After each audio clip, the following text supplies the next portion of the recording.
Жоғары стандарттар барлығында болуы керек. Тіпті клиентке беретін есептердің басылып шығарылу сапасында да.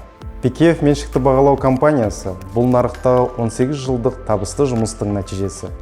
Бүгінгі таңда біздің командамызда бүкіл Қазақстан бойынша компанияның 10 офисінде жұмыс істейтін 50 кәсіпқой бағалаушы бар.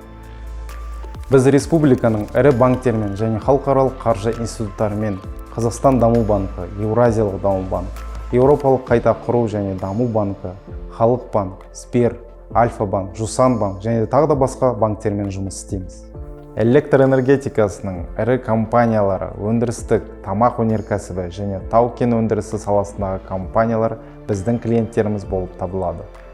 Біз халықаралық стандарттарды ұстанамыз. Соның арқасында 2021 жылы біз PKF International жаһандық желісінің бір бөлігіне айналдық.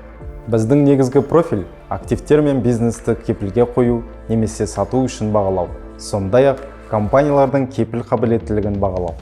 Компания жұмыс істеген уақыт ішінде біздің команда дайындаған есептердің саны 100 мыңнан асты.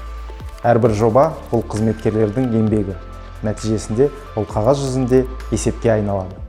Біз нарықты зерттедік және салыстырдық. Нәтижесінде Epson басып шығару техникасын таңдадық. Epson құрылғысында компаниядағы барлық дерлік құжаттар басып шығарылады және сканерленеді. Біз кәдімгі кеңселік және қалың қағазда, кейде тіпті конвертте де басып шығарамыз. Принтерлермен жұмыс істеу оңай және ыңғайлы. Бір контейнердегі сия шамамен 50 мың бетке жетеді.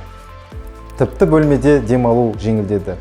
Лазерлік құрылғыларда басып шығару кезінде пайда болатын иіс жоғалды. Сапалы техника бұл есеп алған клиенттерге ғана емес, сонымен қатар күнделікті осы техникамен жұмыс істейтін қызметкерлерге де қамқорлық.